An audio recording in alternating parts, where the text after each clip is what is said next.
And we are live.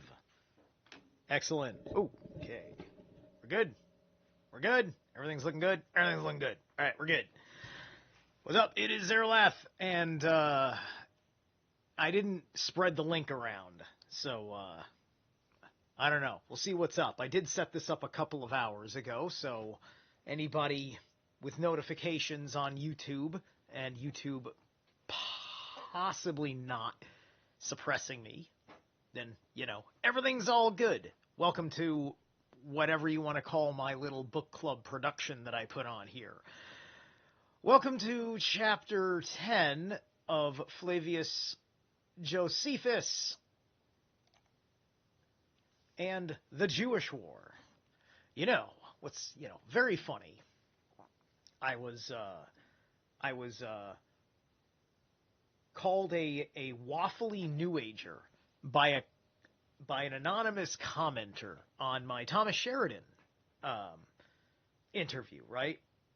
And so I took a screenshot of that and added him to his attention, asking him to explain himself, and then saying in the post that people like this, need to be directly confronted and cleared out, right?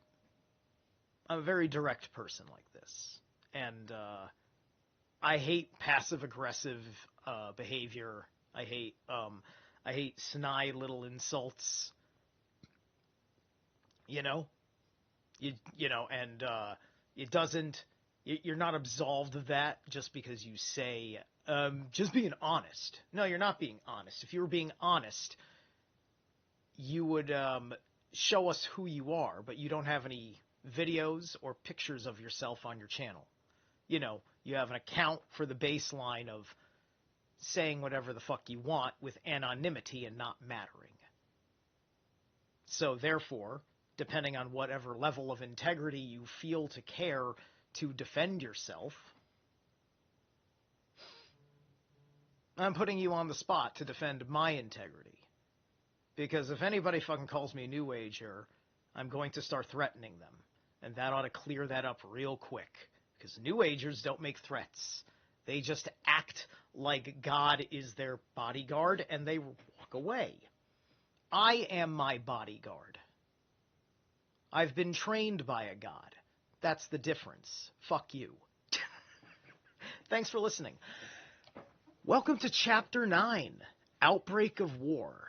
Meanwhile, some of those most anxious for war made a united attack on a fort called Masada, captured it by stealth, and exterminated the Roman garrison, putting one of their own in its place. At the same time in the temple courts, Eleazar, son of Ananias, the high priest, and a very confident young man, who was temple captain, persuaded the ministers of the temple to accept no gift or offering from a foreigner.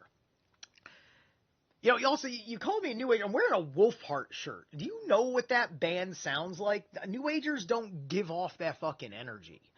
Stop being so fucking simple. It's a reductionist mindset is what that fucking is. And that irritates me because that is a place of darkness and ignorance and voidness. And I am here to take a chisel to that until we open up your crown. And that does sound very New Age because fuck you, Eastern mysticism is not New Age. Fuck you. I can't take Eastern mysticism back because I'm not from the East. But I call upon those to take back Eastern mysticism within alignment, which then, of course, means you're not taking it back because it's not wholly traditional, because my depth of knowledge has found out that there's something wrong with the tradition. You motherfuckers wouldn't understand. You think I'm making it up, and you all are fucking pathetic. Anyway, hi, back to the show. I had to get that fucking out. Seriously. Fucking seriously with what exists. I got 600 fucking subs. What the fuck do you care that I waffle like a New Ager at that fucking point? Why does Thomas like me?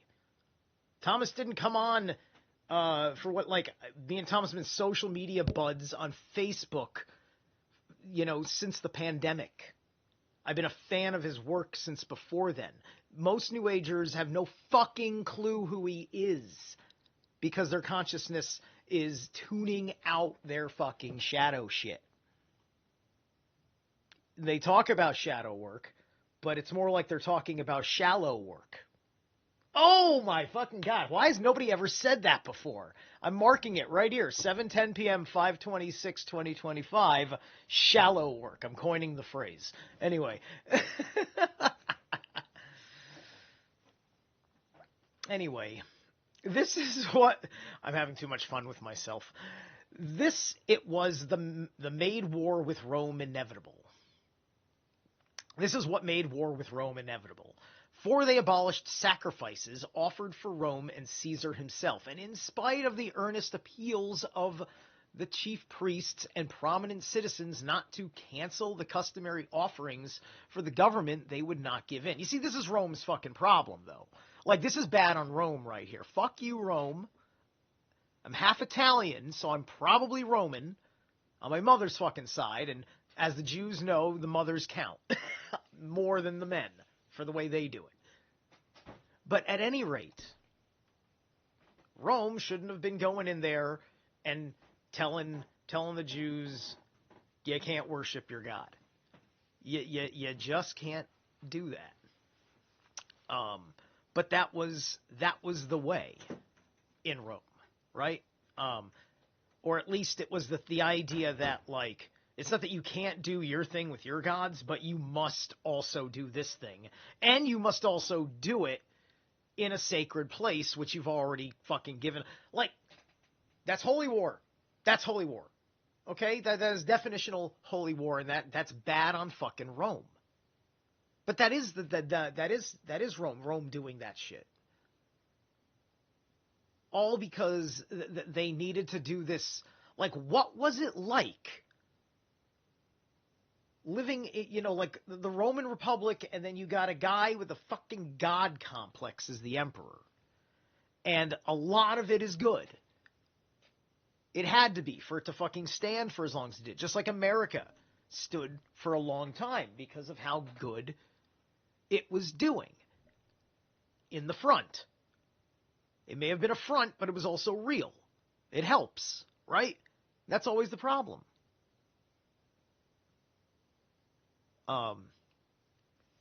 We think that it's just common sense that America is a charity for its own people. And so I find it hard to root for the end of Medicaid and shit like that if that's what's going to fucking happen. But you know what? Everybody who says they know what's going on in the economy or this other thing or that other very complicated thing has 50 million other fucking people with very good arguments to say that they're wrong, even though this guy also has a good argument that he's right.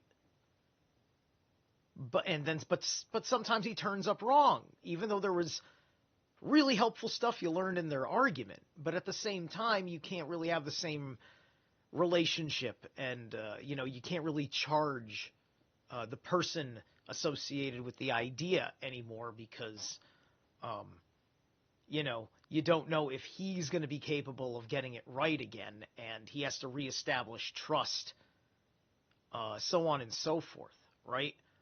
It's quite the thing to go with that kind of bravado, right? Like, nobody talks about economist Peter Schiff anymore because very few of the economic disaster predictions that he made since 2008 were fucking stacking up after 2008.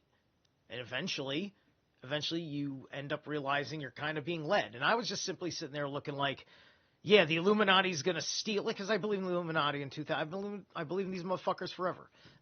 So, I looked at it and I was just like, yeah, 2010, it's going to fail. And then by 2011, I was a full-blown conspiracy studier.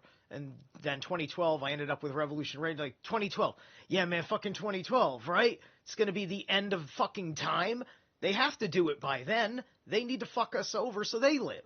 And then that disaster never happened. The fuck over never happened. And then by that point, Ron Paul was going to get shafted, and nobody seemed fucking competent enough to fucking save his fucking campaign. As fuck you all, right? I was just like, fuck you all, right?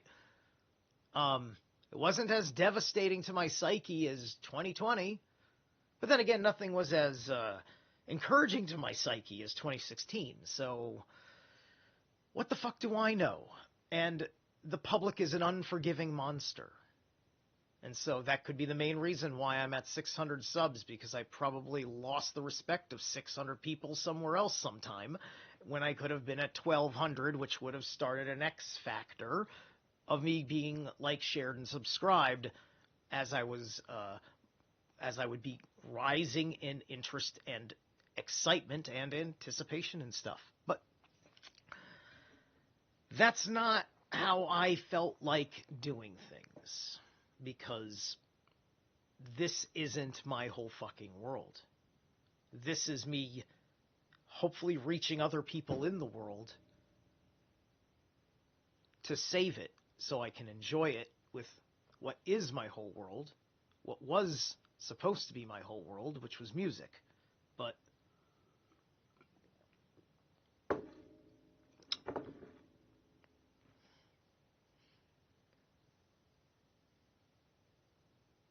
I am a very eccentric mind who thinks he's special.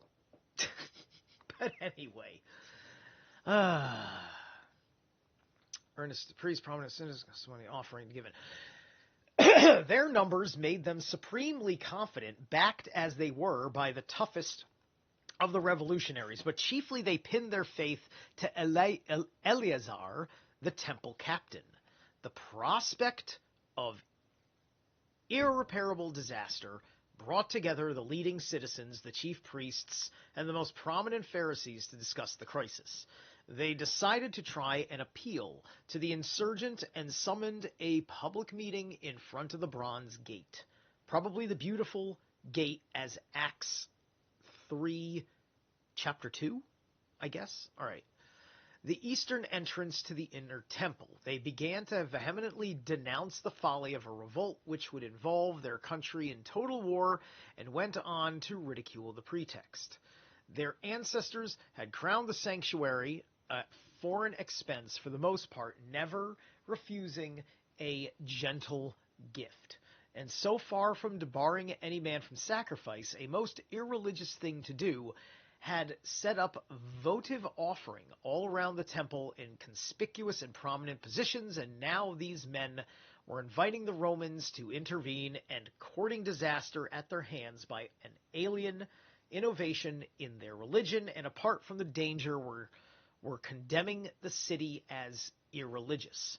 If among the Jews alone no foreigner might sacrifice or worship, if this law was brought into debar a single individual, they would be indignant at such organized inhumanity.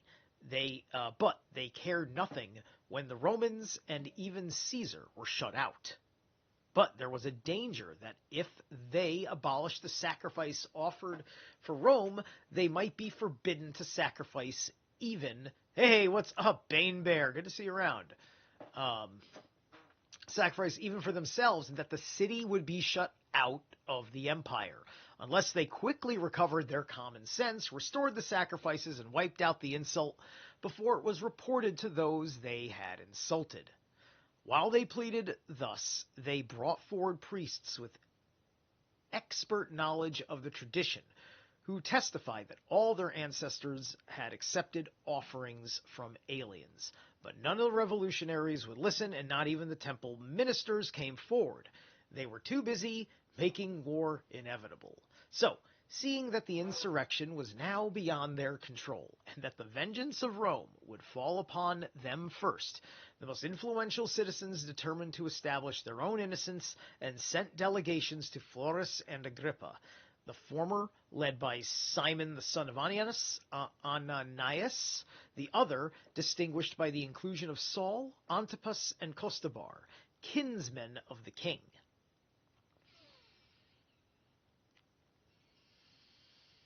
They begged both to come with large forces to the city and suppress the insurrection before it got beyond control.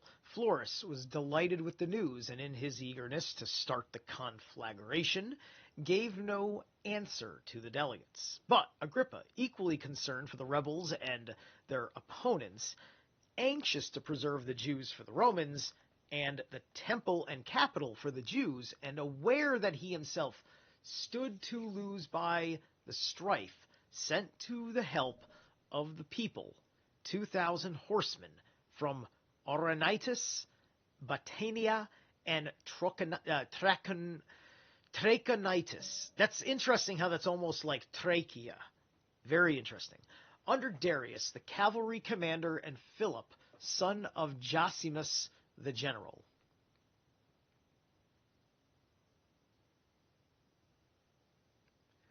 I wouldn't be surprised if Trachonitis had something to do with a triplicity, though. Like perhaps it's a three-walled city or something. Georgia, good stuff. Had any good peaches? Thus encouraged the leading citizens, the chief priests, and all the peace-loving section of the populace occupied the upper city, the lower city with the temple being in the hands of the insurgents. There followed an all-day exchange of stones from hand and sling, a continuous stream of missiles from both quarters. Sometimes they even sallied forth in company strength and fought hand-to-hand the insurgents, showing the greater courage, the king's troops the greater skill.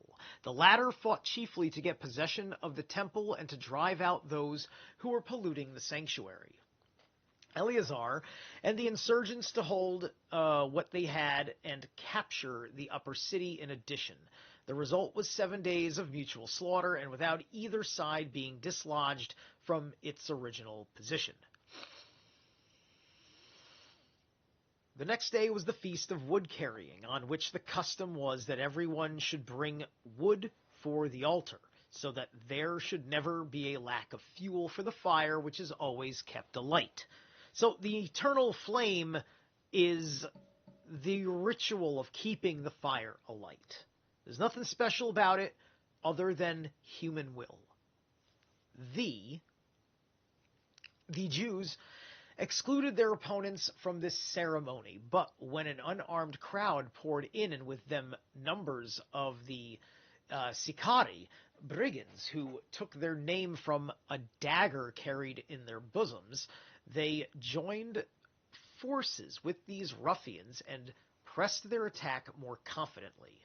So they probably paid them, I suppose, which, hey, that's a smart move, right? It's just like you don't got the numbers for it, but you got the money to hire the mob, to hire soldiers for your mob to do it.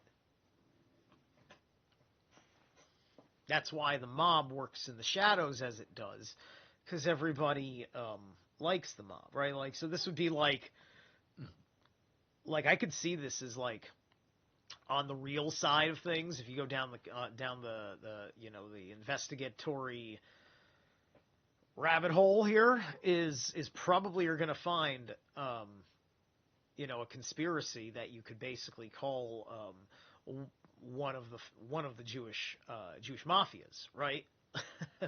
Perhaps. I mean, they're all for doing this thing and desecrating this thing, and it's just very interesting. This is such a we got half our shit together kind of kingdom. That's what this whole book reads like, is that Israel just has like half of its shit together. It ain't doing rad by anybody's stretch of the fucking imagination, right? And there's a lot of people that are delusional about that, and others that are much more pragmatic.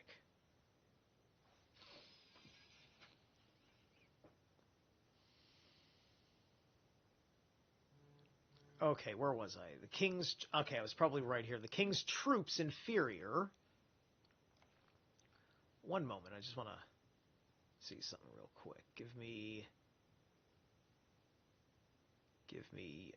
yeah, continuous. Whoops. What? Yeah, that's right. Okay. Sorry, one second. Almost there. Perfect.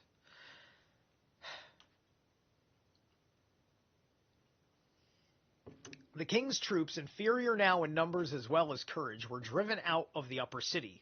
Their opponents rushed in and burnt down the house of Ananias, the high priest, and the palaces of Agrippa and Bernice. Then they took their fire to the record office, eager to destroy the moneylenders' bonds and so make impossible the recovery of debts, in order to secure the support of any army of debtors and enable to pour the rise with an impunity against the rich. The keepers of the records fled, and the building was set on fire.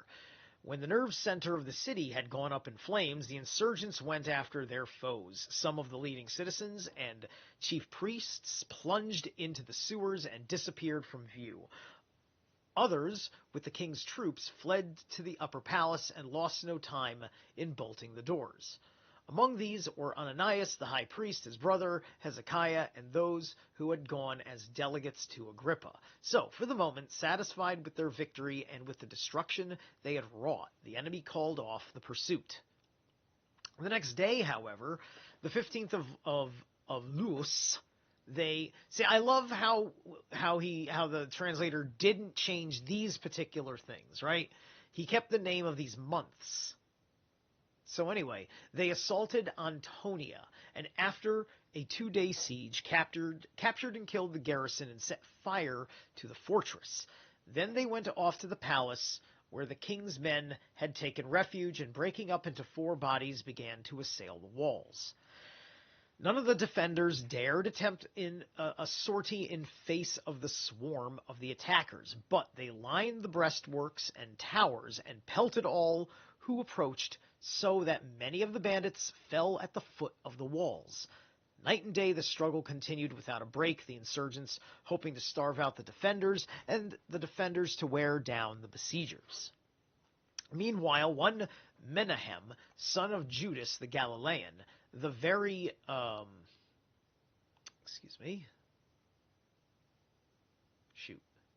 put this on continuous, what the hell? Ananias says, those who had gone to delegate, was I right here? Yeah, I was right here. Destruction had wrought, the enemy called off the pursuit. Yeah, no, next day loose, I'm sorry. All right, there we go. You're not, why are you, you see, is it jumping on me? It's jumping on me, I don't know why. This is annoying, I'm sorry. There we go.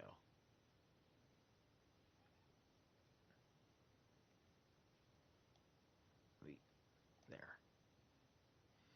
Meanwhile, one Menahem, son of Judas the Galilean, the very clever rabbi who in the time of Quinanius had once approached the Jews for submitting to the Romans after serving God alone, took his friends with him and went off to Masada, where he broke open King Herod's armory and distributed weapons to his fellow townsmen and other bandits. With these as bodyguards, he returned like a king to Jerusalem, put himself at the head of the insurgents, and took charge of the siege. But they had no enigmas, and to undermine the wall under the enemy's eyes was impossible while they were pelted from above.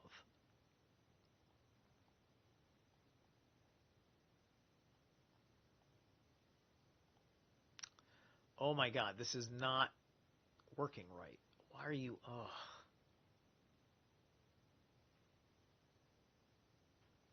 Yeah, it's still skipping the page. Why are you doing that?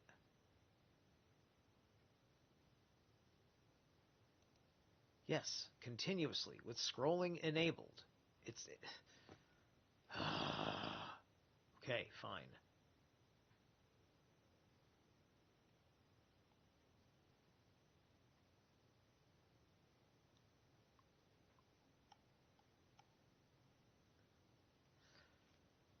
One second, I have to widen this a little bit. It's driving me crazy. So starting at a distance, they dug a mine. Wait.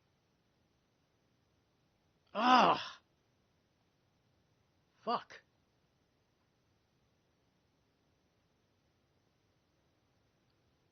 The king's troops. No, see. See, now I lost my effing thing now. Meanwhile, 57, 58. So starting at a distance, they dug a mine as far as one of the towers, transferred the weight of the tower to wooden props, set the props on fire, and withdrew. When the troops were burnt through, the tower suddenly collapsed, only to reveal another wall built further back, for the defenders had detected the stratagem in good time.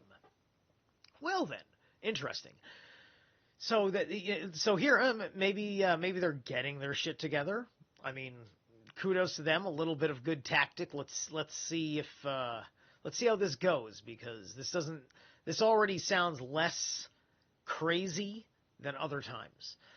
Possibly the tower had moved while it was being undermined, and had furnished themselves with a second barrier. This unexpected sight was a bitter blow to the assailants, who had felt sure that victory was theirs already. However, the defenders sent to Menahem and the leaders of the insurrection, requesting leave to come out under an armistice. This was granted only to the king's troops and Jewish nationals, who then came out. Left unsupported, the Romans lost heart. They could not force their way through such a host, and were ashamed to ask for terms. Besides, they might not be kept, even if granted, so they evacuated their camp as indefensible and fled to the king's tower. Hippicus, Phasael, and Miriam, Menahem, and his men charged into the position thus deserted, caught and killed all who had not been quick enough to escape, looted the baggage, and fired the camp. This happened on the 6th of Gorpieos. On the next day, the high priest Ananias was caught hiding near the palace canal and murdered by the bandits along with his brother Hezekiah. Then the insurgents invested the towers and kept guard so that no soldier should escape. But Menahem, his head swelled by the overthrow of such strong position and by the high priest's death, turned to savagery, and thinking he had no rival in the conduct of affairs, became unbearably tyrannical. Ooh. Eleazar and his men rose against him, agreeing that it was absurd to revolt from Rome for love of liberty and then hand over the liberty to a Jewish executioner and submit to a master who, even if not violent, was certainly inferior to themselves. If they must put everything in one man's hand, anyone would be preferable to this fellow. So they formed their plans and attacked him in the temple. When he entered in pomp to worship, decked with kingly robes, and followed by a train of armed zealots, Eleazar and his men rushed at him, while the rest of the people seized stones and began to pelt the rabbi, thinking that his overthrow would put a final end to the revolt. Menahem and his men held out for a while, but when they saw the whole populace rushing towards them, they fled in all directions. Those who were caught were massacred, those who hid were ferreted out, and very few escaped by slipping away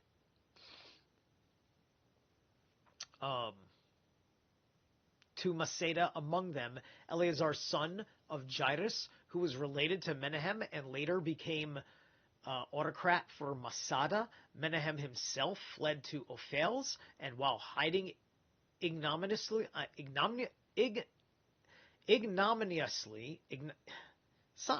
that's kind of right, but anyway, there was taken alive, dragged into the open, and put to death by prolonged torture.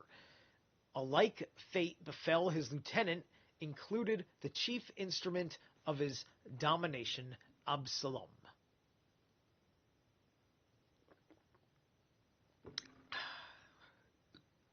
The people, as I said, took part in the massacre, in the hope of surpassing the insurrection altogether. The conspirators were in no hurry to end hostilities. It was for the sake of a free hand in the campaign that they had put Menahem to death.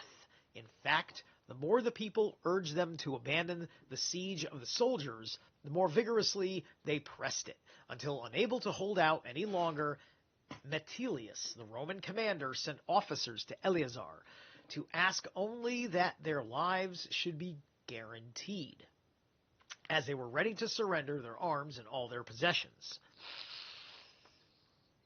The Jews jumped at the proposal and sent to them Gorion, the son of Nicomedes, Ananias the son of Zadok, and Judas the son of Jonathan, to promise them safety, an oath.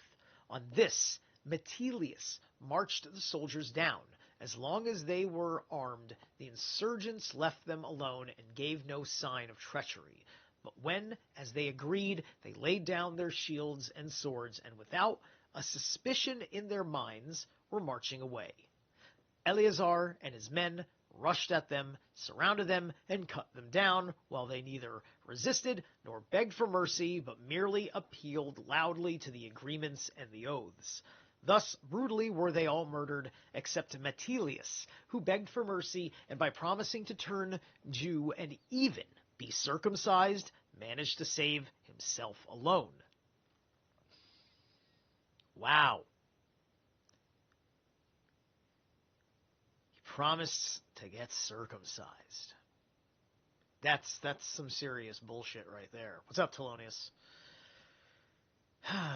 This setback meant little to the Romans, whose immense numbers were unaffected by so trifling a loss. But to the Jews, it seemed to prelude to their destruction. They saw no way to undo the provocation they had given for war, and the city was stained by such guilt that they must expect a visitation from heaven, if not the vengeance of Rome. So, there was universal lamentation, and the streets were full of long faces. Every decent citizen being terrified at the prospect of paying for the misdeeds of the insurgents. For it so happened that the massacre was carried out on the Sabbath, on which, for religious reasons, not even right deeds may be done. Come on. All right. See, yeah. Why do you do that? Oh, look at that. See, 15th list is all the way in the wrong page. Ugh. Absalom, okay.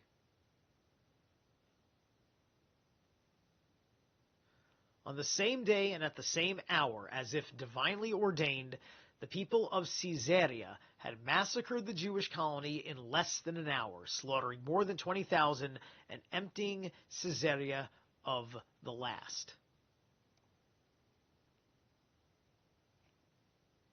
The last Jew, for those who might have escaped, were seized. Were seized by Florus and sent in chains to the dockyards. This blow made the whole nation wild with anger, and parties sacked the Syrian villages and the neighboring cities. Philadelphia, Sebonitis, Gerasa, Pella, Scythopolis. Next, they swooped on Gadara, Hippos, and Gaulonitis, destroying some places and firing others. Then on to Kedera, near Tyre, Ptolemy, Geba, Caesarea. There was no resistance to their onslaught in either Sebaste or Escalon, both of which they burnt to the ground, going on to demolish Anthioden and Gaza. That sounds like Entheogen, doesn't it? Round each of these cities, a number of villages were looted and the adult captives mercilessly slaughtered. Syrians, on their side, killed just as many Jews. They, too, slaughtered those they caught in the cities, not only through hatred as before, but now to avert their own peril. The whole of Syria was filled with hopeless confusion, and every city was divided into two camps, the survival of the one depending on the destruction of the other. The days were spent in bloodshed, the nights still more terrible. In fear, for though they thought they were rid of the Jews, every community was suspicious of Jewish sympathizers, and while they hesitated to exterminate on the spot the doubtful element in their midst, they feared these nondescripts as much as complete foreigners. So here's the nothing new news about what happens when when the Jews are here, and then they have Jewish nationals there, and operating in a Jewish national capacity for their king, right? These kinds of like this is part of this is part of what was being exploited by the National Socialist Party of Germany, and what people have been exploiting all in all, and part of the narrative that Flavius Josephus himself says in the pretext about how especially awful things are for their people. I mean, just look at this.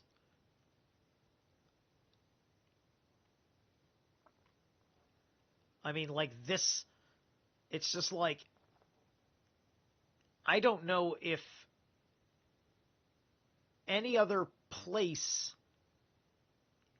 in history was ever fighting like this.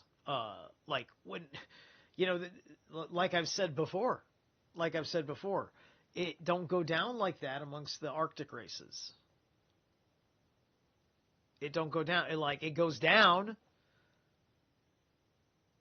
but like, it's not that fucking complicated, but it does get there. Like these guys are like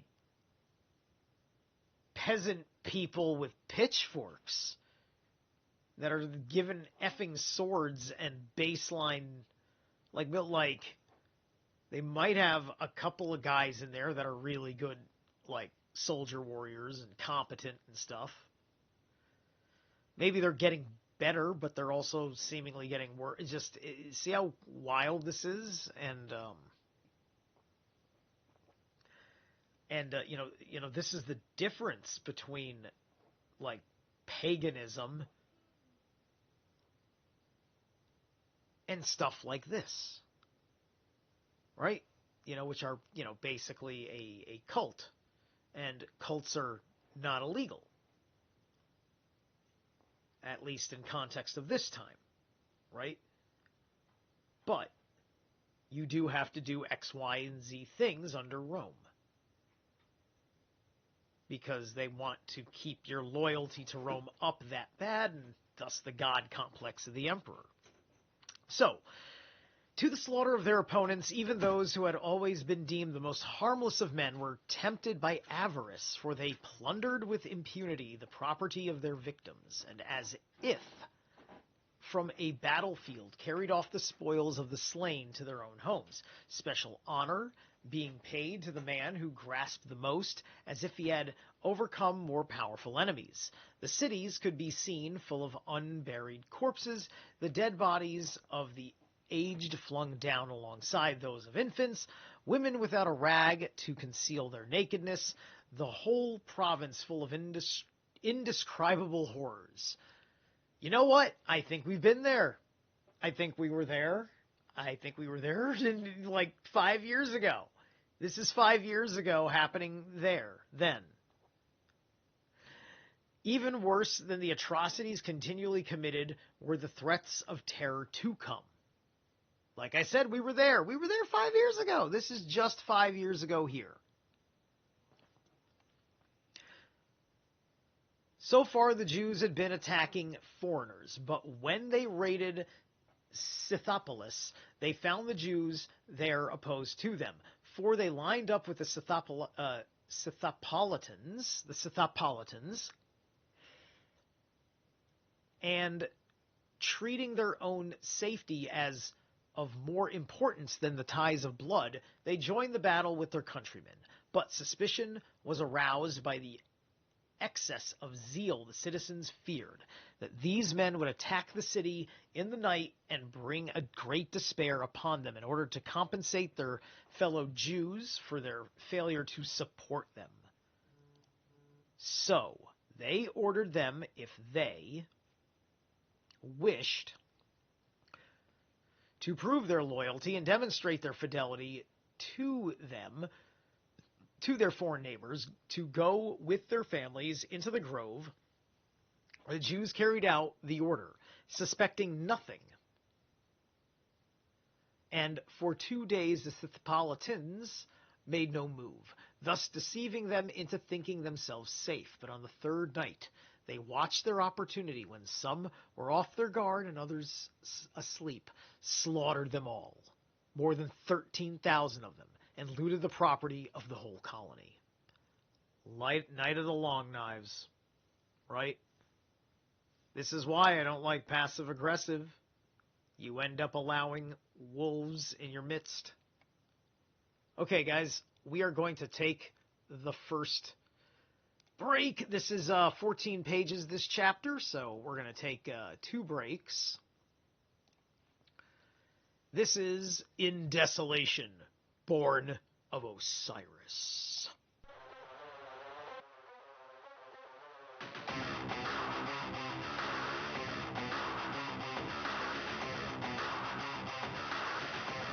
This rhythm shakes the earth.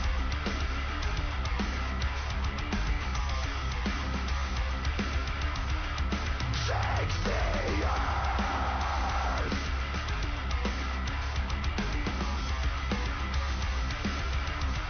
This rhythm shakes the earth. It shakes again. I've been looking for answers.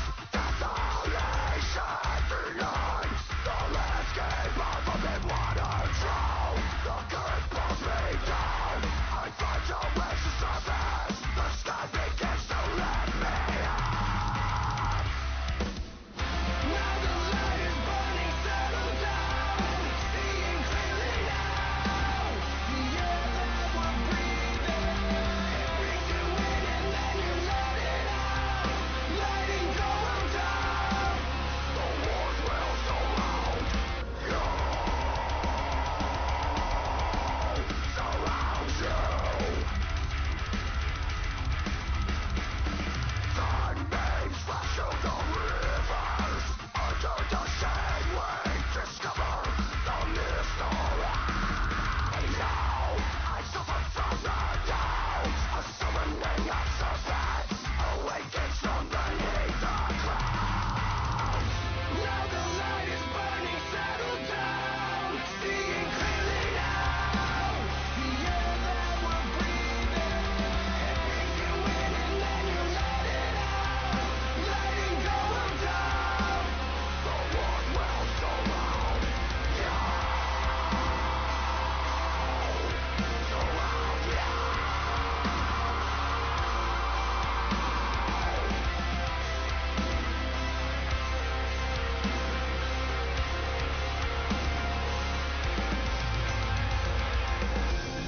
And I see clearly now.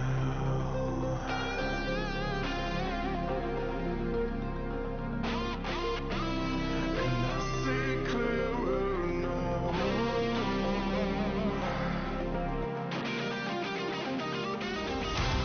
And I see clearly now. And I see clearer now. So will you throw me out? Or watch me drown? This rhythm shakes the earth.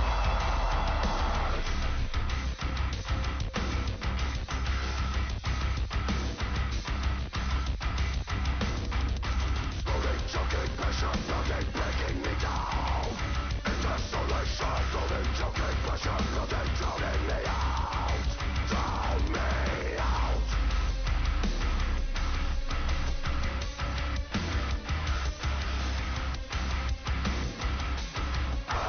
Desolation.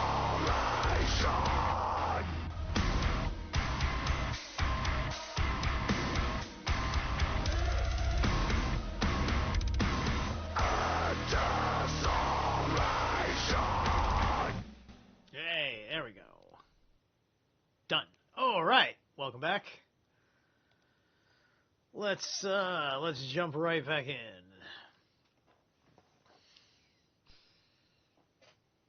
An account must be given of the fate of Simon, son of a not undistinguished father, Saul. His bodily strength and personal courage were exceptional, but to the injury of his countrymen, he abused both. He went out every day and killed many of the Jews before Scythopolis.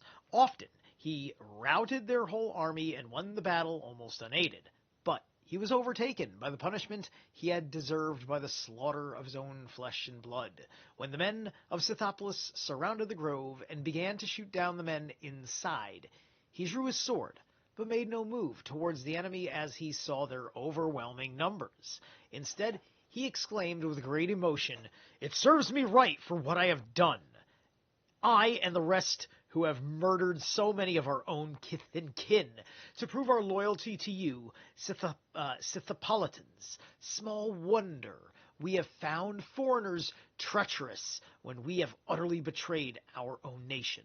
So, let us die in disgrace by our own hands. We are not fit to die by those of the enemy. The same act can be the punishment of my foul deeds deserve, and the proof of my courage, so none of my foes shall boast of my death or gloat over my body." So, saying, he glanced round with a look of mingled pity and rage at his own family, wife, children, and aged parents. Then, first seizing his father by his gray hairs, he ran him through with his sword. Next he killed his unresisting mother, finally his wife and children, each of them almost falling on the sword. So eager were they to forestall the enemy. Wow. Holy fucking shit.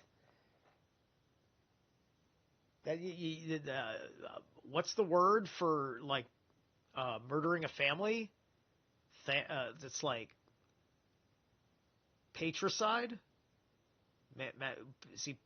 Patricide would be the father. Matricide the mother. What's the fucking one for family? Dang. That's crazy. Anyway.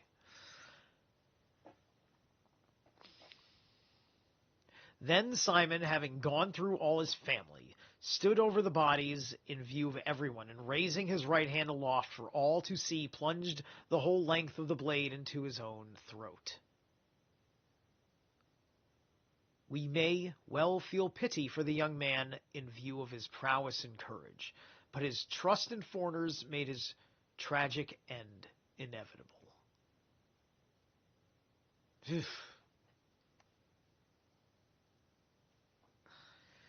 That's, yeah.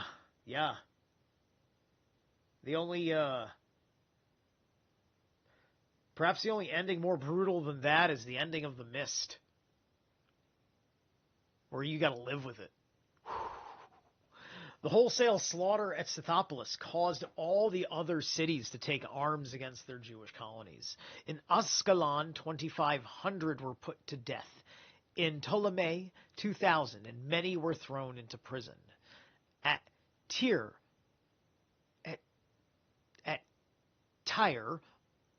large numbers were killed, and still more put under lock and key. A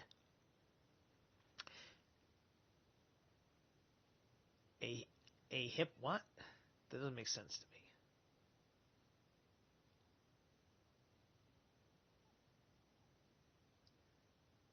Wait, Jews are failing to support them, so they ordered them if they... No. Sorry? I've done it again. You know, it's very effing simple. I just don't understand these things. One second.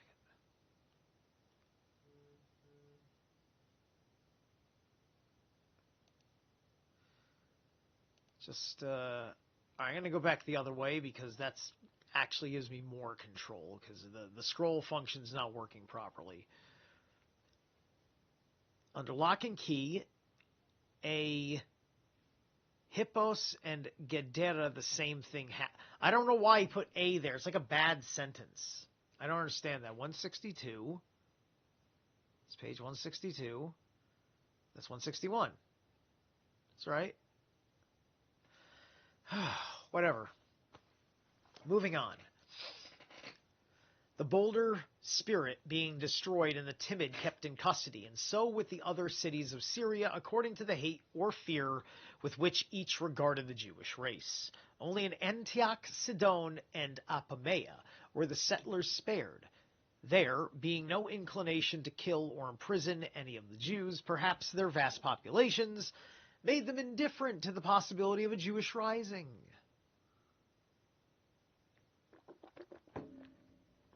But the chief reason, as it seems to me, was pity for men in whom they detected no sign of revolution. At Gerasa, not only were those who remained left unmolested, but those who wished to leave were escorted to the frontiers. There was formed even in Agrippa's kingdom a plot against the Jews. He himself had gone to see Cestius Gallus at Antioch, leaving in charge of affairs a friend of his called Naurus, a blood relation of King Soemus from Batanea. From Batanea came 70 men, citizens, outstanding in birth and ability, to ask for an army so that, if they should be any disturbance in their district, they would be adequate forces to suppress the rising. Noerus sent out by night some of the king's heavy infantry and massacred all 70, committing this dastardly crime without reference to Agrippa, and through his unlimited avarice, deliberately playing the traitor to his countrymen with calamitous effect on the kingdom. He continued to outrage the nation cruelly, till Agrippa heard of his conduct, and though unwilling to hurt Soemus's feelings by putting him to death, deprived him of his regency.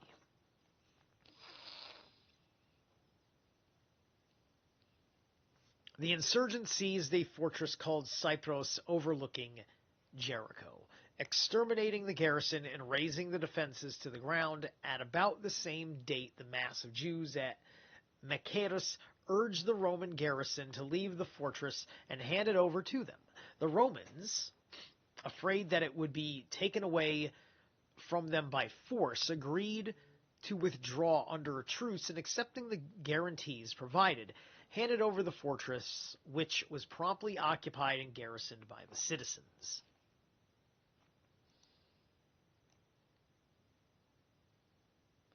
These events, like, you wonder with how much is going on here, why, why it doesn't pop up much more in context of history, right? And, likely because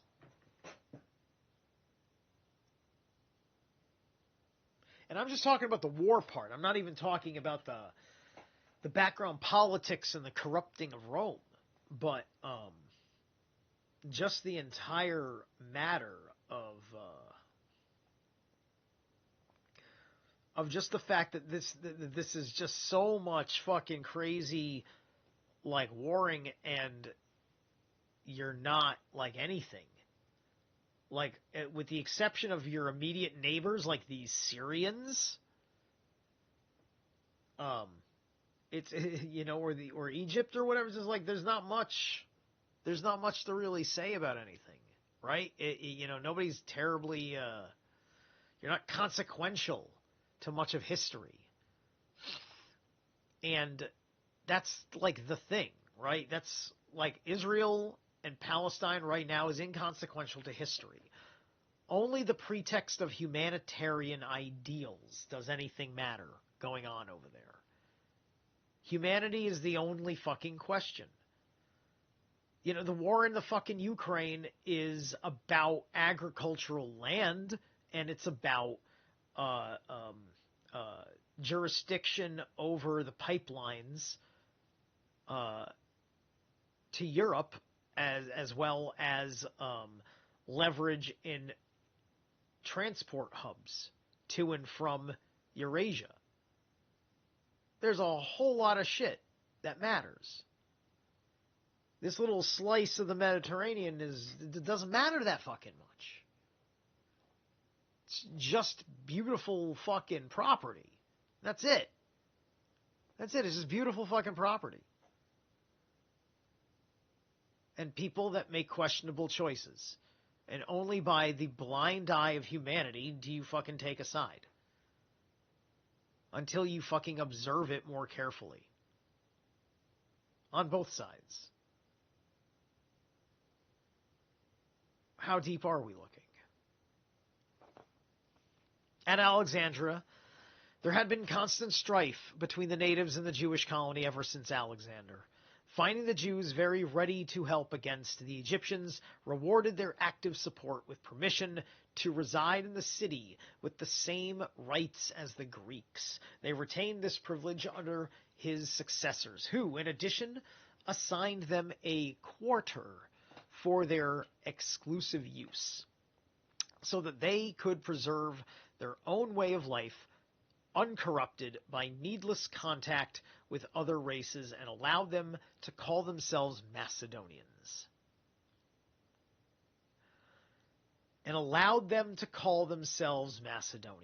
That's like saying, I identify as an American,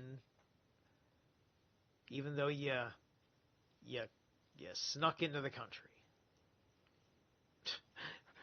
Anyway, when the Romans became masters of Egypt, neither the first Caesar nor any of his successors allowed the privileges granted to the Jews from Alexander's time onward to be diminished. But there were continual clashes between Jews and Greeks, and as the authorities punished many of both sides, the strife became ever more acute. At this time, when everywhere else confusion reigned, the fires were fanned into flame in Alexandria too. It happened that the citizens were holding a public meeting to consider a proposal to send an embassy to Nero, when there poured into the amphitheater along with the Greeks a great stream of Jews. As soon as they caught sight of them, their opponents yelled, "Enemy spies." Then they sprang up and went for them tooth and nail. Most of them fled and dispersed, but 3 men were seized and hauled off to be burnt alive. The whole Jewish colony sprang to their defense. First they pelted the Greeks with stones, then they snatched up torches and rushed to the amphitheater, threatening to burn to death every single person there, and they would actually have done it had their ardor not been checked by Tiberius Alexander, the governor of the city. He employed no force in his first attempt to teach them sense, but unobtrusively sent respected figures among them to appeal to them to desist and not provoke the Roman army to attack them. But treating this appeal with contempt, the insurgents heaped abuse on Tiberius. He, realizing that nothing less than a major calamity would halt the rebels, let loose among them the 2 Roman legions, and with them 2,000 soldiers who happened to have come from Libya, with fearful consequences for the Jews. He gave the men leave not merely to kill them, but also to plunder their property and burn down their houses. See, like, that's like, see, back then, there's a different sense of the way you lived, right? And so you just hightail, they're just going to destroy your shit, right? Anyway, you get, right? This is empire, right? This is how it always goes down. And it's all just part of the message of get the fuck out. Get the fuck out. You're going to bring a war to us. Fuck you. Get out of here. Right?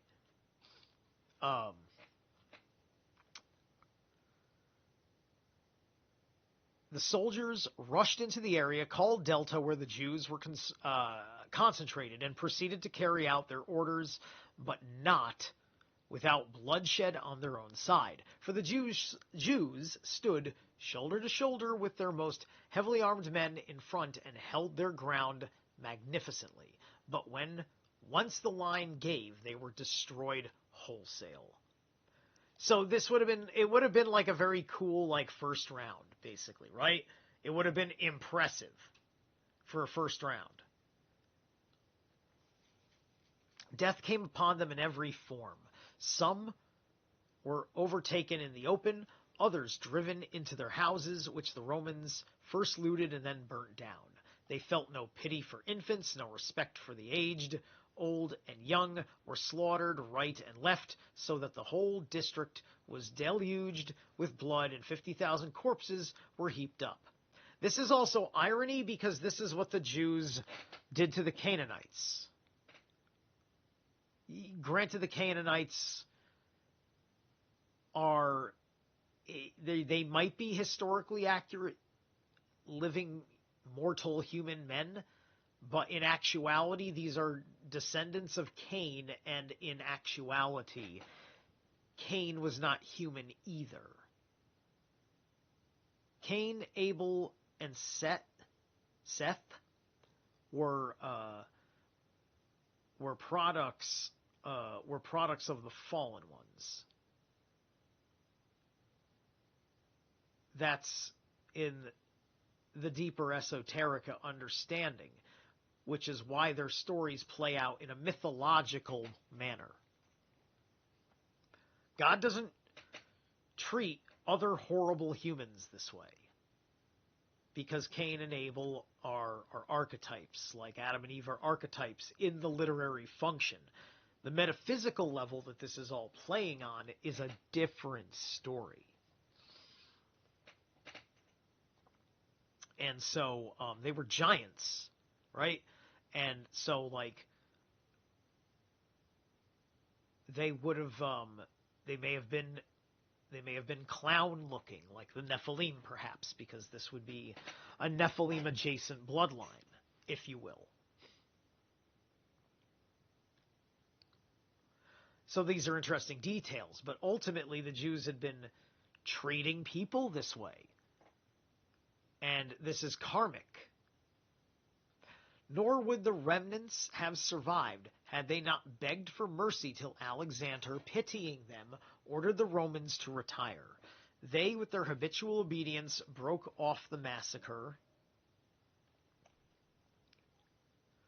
on the instant. But the populace of Alexandria, through the bitterness of their hate, were disinclined to obey and could hardly be dragged away from the bodies.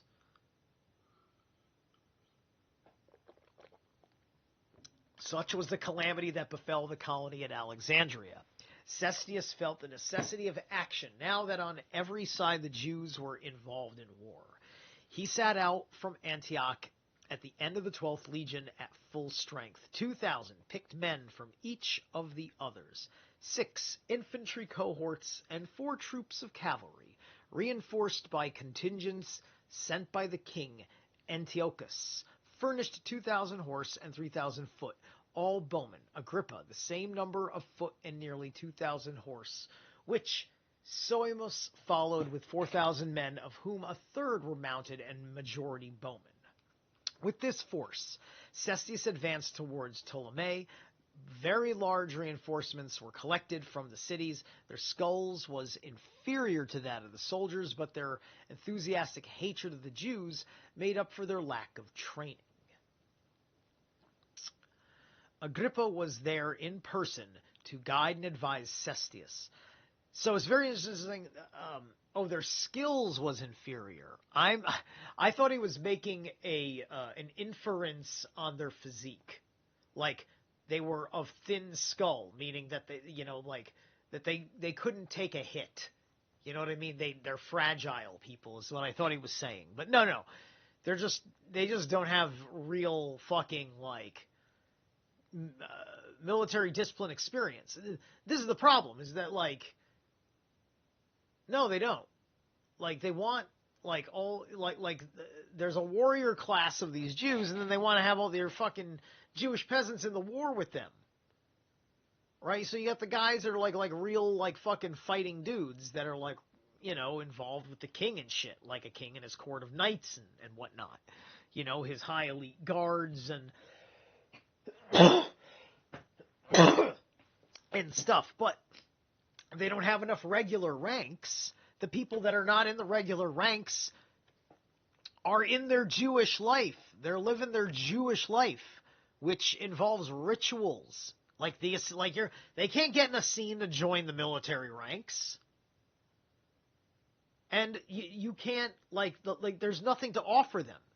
And they're fucking ultra committed. Oh, we went over this in a prior chapter. If you haven't caught the chapter on the Essenes, the chapter isn't labeled, but it was I don't know, it was the third, I think it was the third or fourth chapter. But anyway, they got into, no, it was later than that, because this was post-Herod. Anyway, I can't remember right now, it's not important. Let's get back in. At the head of a portion of his troops, Cestius marched against a stronghold in Galilee called Zebulon, a frontier town between Jewish territory and Ptolemy. This he found deserted, as the population had fled to the mountains, but it was full of valuables of every kind, which he allowed the soldiers to loot. The town, as he realized, was very beautiful, the architecture being similar to that of Tyre, Sidon, and Beirut. But he set fire to it, nevertheless. Then he overran the district, looted everything he came across, burnt down the surrounding villages, and returned to Ptolemy. Right? Look, dude, there's a lot of ruins, throughout the Greco-Roman world. And naturally, the Romans didn't destroy their own shit. But maybe an example obfuscated from history was just times where Rome didn't speak a word of a fucking thing. Wrote it down in some secret scroll that only a certain scribe class holds on to, kind of like the president's book of secrets that theoretically exists. And this would be the emperor's little book of secrets, and I destroyed this place and that place in my real holy war that is part of the quiet truth of the order of my kind, that is of no one's business, not even the Senate. Because I am the Senate. But anyway. But while the Syrians, especially the men from Beirut, were busy looting, the Jews plucked up courage on learning that Cestius had gone, and swooping without warning on the units he had left behind, destroyed about 2,000 men. Cestius left Ptolemy and marched to Caesarea, sending part of his army ahead to Joppa. If they could surprise the city, they were to garrison it. If their approach was observed, they were to wait for him to bring up the rest of the army. However, they divided into two parties and, advancing rapidly by sea and land, attacked from both directions and easily captured the city. The inhabitants had no time to escape, much less to prepare for battle. So the Romans burst in and slaughtered them all with their families and looted and burnt the city. The number killed was 8,400. In the same way, Cestius sent into the toparchy of Narbatene. Let's see here. I think there's two annotations I skipped. Let's see. Yeah, the original one was King of Commagene in North Syria for the upper annotation. And then 2 is just saying that Narbatene is close to Caesarea. Right? So that's an important distinction because, neighbors are going to have a certain reflection on attitudes and expectations and things like that.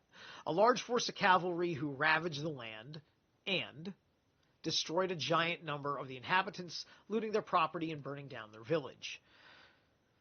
Into Galilee he dispatched Cassanius Gallus, commander of the 12th Legion, giving him such force as he thought sufficient to deal with the part of the country he had enthusiastic reception in, Sepphoris, the strongest city in Galilee, and the good sense shown there caused the other towns to remain quiet. The insurgents and bandits all fled to the mountain in the very middle of Galilee and situated opposite Sepphoris and known as Azimon. Against these, Gallus led his troops.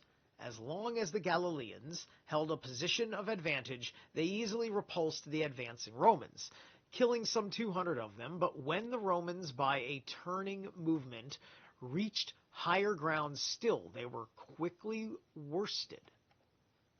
Men lightly armed could not withstand heavy infantry in a hand-to-hand struggle, nor could they in the route escape the cavalry, so that while a few took advantage of the difficult ground to elude capture, the killed numbered 2,000. Okay, bear with me here. Okay. I am going to just read up to there, and I'm going to take our break now because it's 14, right? So 5, 4.5, 4.5 is about even. I want to get another rest in there, and then I'll be gung-ho through the rest of the presentation. All right. So for our last song, I felt it was appropriate for some draconian moon over Sabaoth.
Alright, there we go.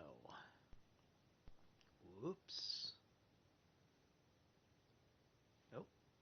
Don't do a thing. Okay, good. Alright. Welcome back. We're back. Thank you so much. Wonder who's here. I got one person watching. It's slow. I haven't even looked in and checked out my view counts yet and see who's, see how many people are tuning into these, right? I live in a world where I don't expect too much constructive criticism, right? Especially in a useful manner, and especially in a manner that isn't about, arguing with a handful of things I want to do, like the shirt off thing, etc., etc. But anyway, Gallus saw no further sign of revolt in Galilee, so he led his army back to Caesarea. Cestius then set out with his whole force and entered Antipatris. There he learnt that in a town called Aphek, a large force of Jews had collected, so he went on a detachment to attack it. But before a blow was struck, the Jews scattered in panic, leaving their camp open to the attackers, who burnt it with the surrounding villages. From Antipatris, Cestius went on to Lydda, when he found empty to keep the Feast of Tabernacles. The whole population had gone to Jerusalem. 50 of those who did appear were killed, and the town burnt down. Then Cestius continued his advance, climbed up through Beth Horon, and encamped in a place called Gibeon, 6 miles from Jerusalem. The Jews, seeing that war was now approaching the capital, abandoned the feast and rushed to arms, and with complete confidence in their numbers, but without any organization, they leapt boisterously into the fray, utterly disregarding the 7th day's rest, although this was the Sabbath they usually observed most carefully. But the passion that shook them out of their piety carried them to victory in the battle. They fell upon the Romans with such fury that they drove a wedge into their ranks and charged through the gap, inflicting heavy casualties. Had not the cavalry with those infantry units that were not too involved made a detour and come to the aid of the broken line, the whole of Cestius's army would have been in peril. The Romans lost 515 killed, 400 infantry, and the rest cavalry. The Jews 22, of whom the mostly splendidly courageous were 2 kinsmen of Monobazus, the king of Adiabene, which is near the upper Tigris, okay? Monobazos and Senedeus, closely followed by the Parian, Niger, and Silas the Babylonian. The latter he deserted to the Jews from King Agrippa, in whose army he had served. Their frontal attack halted the Jews, turned back to the city. But as the Romans went up the slope to Beth Horon, Simon, son of Gaiorus, fell upon them from behind, severely mauled their rear guard, and carried off numbers of their baggage animals, which he then drove into the city. Cestius remained immobile for 3 days. Meanwhile, the Jews seized the heights and kept watch on the approaches, making it clear that they would react promptly if the Romans began to march. At this point, Agrippa, seeing that not even a Roman army was safe when such a huge enemy force occupied the hills around, decided to try and appeal to the Jews. Either he would persuade them all to cease hostilities, or he would detach the peace party from their opponents. He therefore chose from his staff the 2 men best known to the Jews, Borsius and Phobus, and sent them to promise that Cestius would grant them a treaty and to guarantee that the Romans would overlook their offenses if they threw away their arms and made their submission. But the insurgents, fearing that in the hope of indemnity the entire host would accept Agrippa's terms, violently assaulted his emissaries before he had uttered a word. Phobos was murdered. Borsius was wounded but managed to escape. Those citizens who protested at this outrage were attacked with stones and clubs and chased into the city. Cestius, seeing that their internal division invited attack, brought up his entire army, routed the Jews, and pursued them to Jerusalem. He pitched his camp on Lookout Hill. Whoops. Mount Scopus. So Mount Scopus would be Lookout Hill. It's Mount Scopa, like a telescope, right? It's probably Latin, right? That makes sense. So the Lookout Hill, Mount Scopus. You probably could have just said Mount Scopus in your, you made a translation choice. No. 3/4 of a mile from the city. But for 3 days he launched no attack, perhaps expecting the occupants would move towards surrender. Well, probably because maybe Mount Scopus hadn't been named yet, perhaps. And so that's not what Josephus wrote. He would have simply wrote, Lookout, and then, a hill is not a mountain, right? So if it's Lookout Hill, it would have had a slightly different name. But anyway, 3/4 of a mile from the city. But for 3 days he launched no attack, perhaps expecting that the occupants would move towards surrender. Meanwhile, he sent out many of his soldiers to seize corn in the surrounding villages. On the 4th day, the 30th October, he formed up his army and marched into the city. The people were under the thumb of the insurgents, and the insurgents, demoralized by the discipline of the Romans, withdrew from the outskirts of the city and retreated into the inner city and the temple. Cestius, on arrival, set fire to Bethsaida, also known as the New City, and the timber market, and then went on to the upper city and encamped in front of the royal palace. Yeah, I mean, like another reason why there wouldn't be much history is that, there isn't much, glory.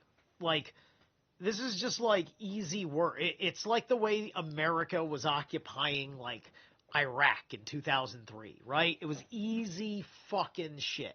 Really super fucking easy. That was Generation X getting thrown into the fucking meat grinder. The idiots that they were.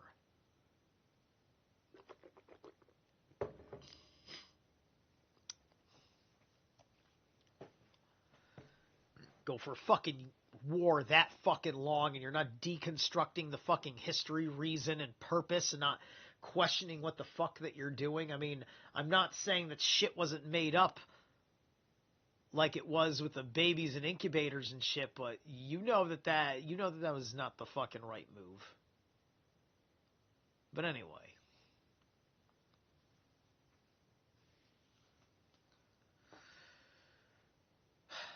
But his chief of staff, Tyrannius Priscus, and most of the cavalry officers had been bribed by Florus to turn him from this attempt. Thus, it came about that the war lasted so long and the Jews were overwhelmed by irretrievable disasters. But yet they're still here. It's really weird how they can be destroyed and scattered and they're still here. It's kind of just, it's like they certainly don't want to die in battle once they think they're going to lose, right? At this juncture, many of the prominent citizens, at the suggestion of Ananus, the son of Jonathan, sent invitations to Cestius, assuring him that they would open the gates to him. He, however, filled with anger, contempt, and incredulity, played for time under the insurgents, finding themselves betrayed through Ananus and his associates down from the wall, pelted them with stones, and drove them into their houses, then formed a long line and showered missiles from the towers on those who were trying to climb the wall. For 5 days the Romans kept up their attacks from all directions and made no progress on the next day. Cestius, at the head of a large force of picked men and all the archers, began to assault the temple from the north. The Jews resisted from the roof of the colonnade and repeatedly drove back those who approached the wall, but at length they were overwhelmed by the hail of missiles and withdrew. The front rank of the Romans then rested their shields against the wall, and on these the second row rested theirs, and so on, till they formed a protective covering known to them as the tortoise. Ah, yes, the tortoise. Shield wall! When the missiles fell on this, they glanced off harmlessly, so that the soldiers received no hurt as they undermined the wall and prepared to set the temple gate on fire. Utter panic seized the insurgents, and many now began to run from the city in the expectation that it would fall at any moment. This served to revive the people's hopes, and as the scoundrels retreated, better men went forward to open the gates and welcome Cestius as a benefactor. If only he had persevered with the siege a little longer, he would have captured the city at once. But I think that because of those scoundrels, God had already turned his back even on the sanctuary and would not permit that day to witness the end of the war. At any rate, Cestius, aware of neither the despair of the besieged nor the feelings of the people, suddenly called off his men, abandoned hope, though he had suffered no reverse, and flying in the face of all reason, retired from the city. In view of this change of plan, the bandits' hopes revived, and dashing out to attack his rear guard, they destroyed the number of cavalry and infantry. That night Cestius passed in his camp on Lookout Hill. The next day, by retrieving still further, he invited fresh attacks, and the enemy, pursuing relentlessly, inflicted many casualties on his rear guard.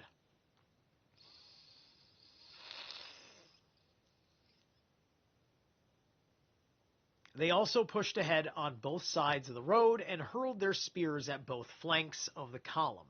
The rear files dared not turn and face those who were striking them down from behind, as they thought an enormous army was pursuing them, and those who were attacking them from the flanks they did not venture to drive back, as they themselves were heavily armed and afraid to open their ranks, while they saw that the Jews were lightly armed and adapted for sudden swoops. This meant that they suffered severely without any corresponding damage to the other side. Throughout the march, the battering continued, and men who lost their places in the column were killed.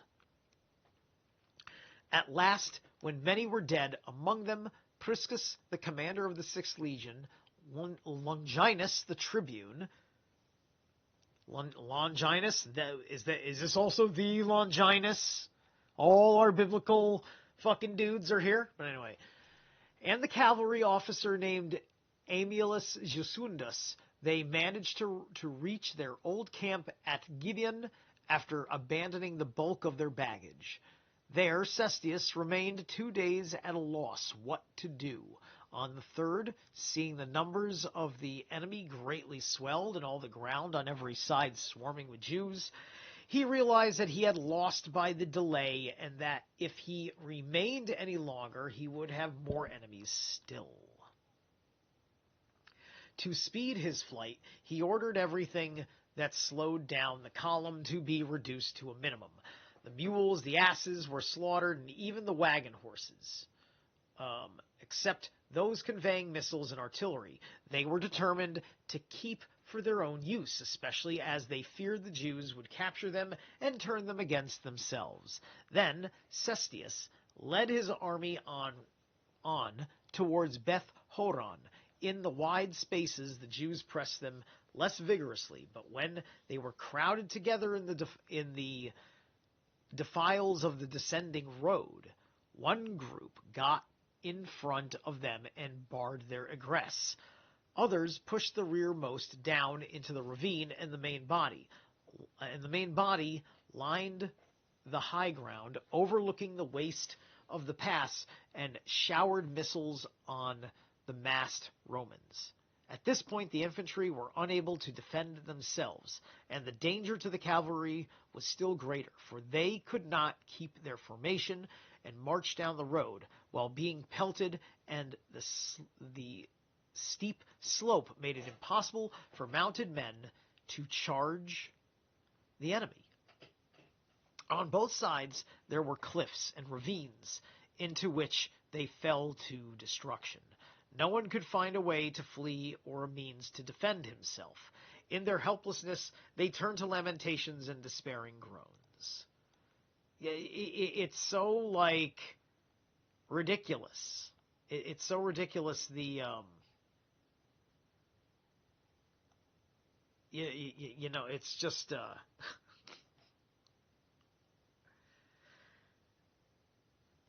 it's like, it's just like comparing their attitudes to their situation to similar attitudes met in the various Norse sagas and stuff documented in history books.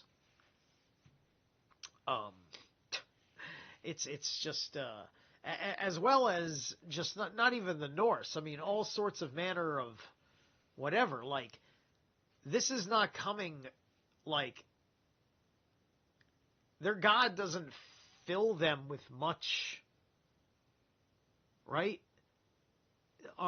There's supposed to be a conviction, a divine conviction behind what they're doing, and it's just like they lost here in the material world, and so they got to be all lamenting about it or whatever, right? It's just like they got a whole thing that, they're in a no-win situation. If they don't win, it doesn't, like, matter, right? It's yeah. But anyway. The Jews retorted with cheers and shouts of mingled joy and rage, and they would certainly have captured Cestius and his whole army had not darkness descended, enabling the Romans to take refuge in Beth Horon, while the Jews ringed them and waited for them to come out. Despairing now of openly continuing the march, Cestius decided on ignominious flight. He picked out some 400 of his most courageous soldiers and posted them on roofs, instructing them to shout the watchwords of the camp sentries so that the Jews would believe the entire force to be still in position. He himself, with the rest of his men, advanced without a sound 3.5 miles. At stand 2, the Jews observed that the Roman quarters were empty and rushed at the 400 who had stricken them, quickly disposed them with javelins, then set off in pursuit of Cestius. Oh, wait a minute, it's the Romans in this position. That might have glazed over as I was so focused on reading it integrally that I didn't pick up the that detail, because in my mind I'm imagining a chase. I thought that the I don't know how I read that wrong. I was reading that like the Romans drove the Jews out and then they were chasing them off. But it's the other way around. Anyway, driving myself crazy.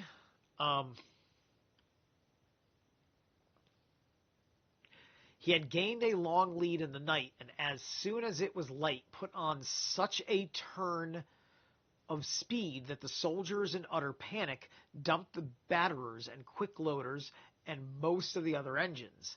These the Jews promptly seized, later using them against their original owners. They pursued the Romans all the way to Antipatris, but failed to catch them. So turning back, they carried off the machines and despoiled the dead, collected the booty that had been left behind, and with hymns of victory marched back to the capital.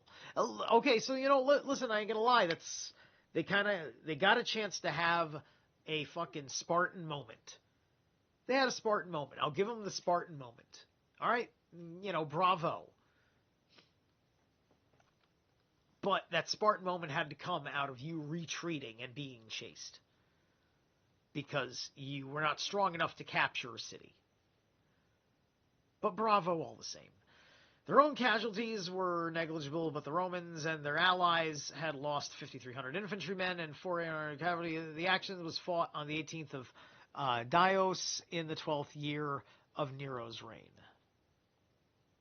Josephus apparently means November of 66 AD, but Nero's 12th year had ended in October. And that's the show. Not bad, an hour and 45 minutes. Okay. Thanks for tuning in, guys. It was good. Whoever was here, thanks. Whoever will be coming here. Shoot me feedback in the comments sections. Any small comment, will do. Perhaps you're saying, hey, I like that you do this kind of thing, but maybe you should read a book like this or a book like that, right? Or something like that. Throw something down in the comments for me as a suggestion for shaping things. Okay, cool. I'll catch you guys later.